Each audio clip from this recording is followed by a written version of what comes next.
a show that twists the stories of fairy tales and famous stories.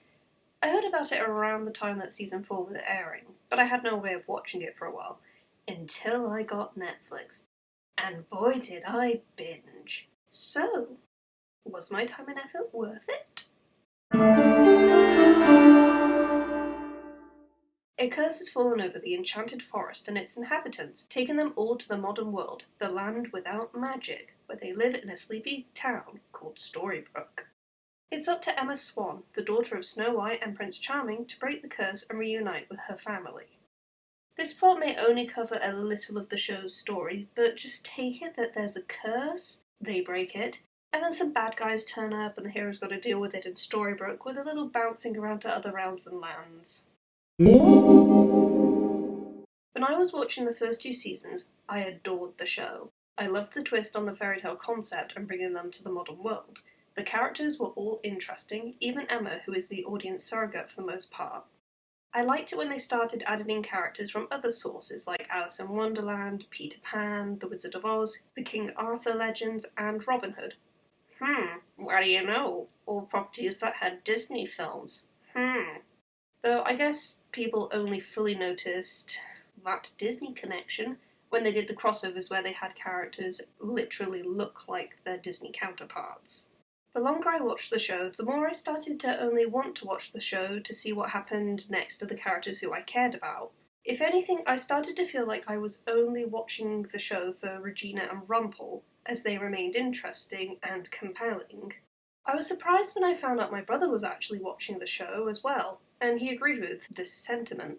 Rumpel was his favourite. I did find Snow White and Charming interesting for the first few seasons. It was interesting seeing their backstories and how they fell in love. Pretty much, if you've seen films like Mirror Mirror or Snow White and the Huntsman, it's that sort of Snow White, a princess who becomes a warrior to fight for her kingdom's freedom against a tyrannical queen. Charming was great as he wasn't just some vanilla good prince like he first appeared. Then they got boring. The Charmings were just there to spout speeches about hope and love and tell Emma that everything was going to be alright.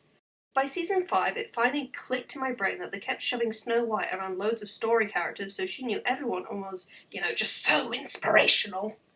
In a sense, Belle also starts to fall into this role with knowing everyone as well. Initially, I was 50-50 on Henry.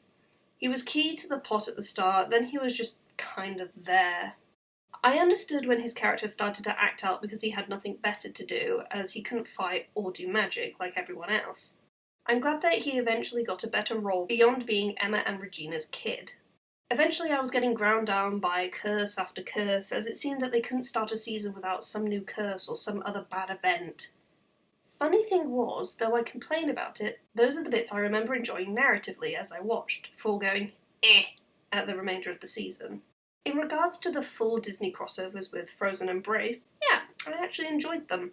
With Frozen, it was obvious they were doing it because it was such a popular movie, but I felt the storyline they did was actually really interesting.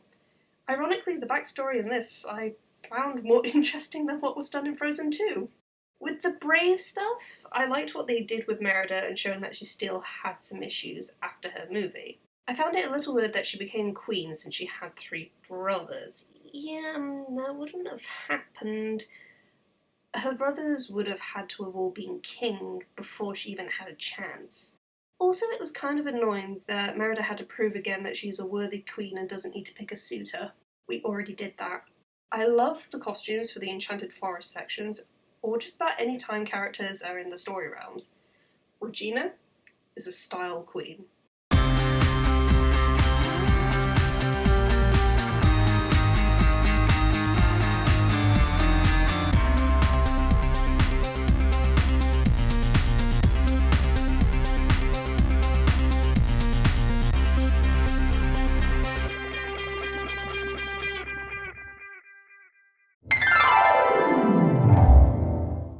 I have no idea, dearie.